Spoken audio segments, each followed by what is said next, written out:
नापिकी आणि कर्जाला कंटाळून एका शेतकऱ्याने शेतातच विष प्राशन करून आत्महत्या केली। पद्माकर लक्ष्मण पिदुरकर असे मृत शेतकऱ्याचे नाव आहे। ही घटना निमणी येथे गुरुवार 15 जानेवारी रोजी घडली। मृत शेतकरी पद्माकर पिदुरकर यांच्याकडे 1 हेक्टर 7 आर शेती आहे। या शेतीवरच त्यांच्या कुटुंबाचा उदरनिर्वाह चालतो।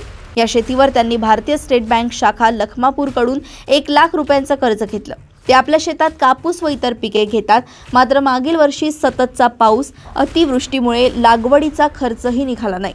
प्रधानमंत्री आवास योजनेतून त्यांनी घरकुलाचे बांधकाम पूर्ण केले होते। त्याचे हप्ते त्यांना मिळाले नव्हते, त्यामुळे मागील काही दिवसांपासून ते अस्वस्थ होते। सततची नापिकीमुळे कर्ज कसे फेडावे तसेच कुटुंबाचा उदरनिर्वाह कसा करावा याची चिंता त्यांना लागली होती। गुरुवारी ते शेतात गेले। 11 वाजता दरम्यान त्यांनी आपल्या शेतात विष प्राशन केले। त्यानंतर ते घराकडे येण्यास निघाले, मात्र वाटेतच ते रस्त्यात कोसळले आणि त्यांचा मृत्यू झालाय।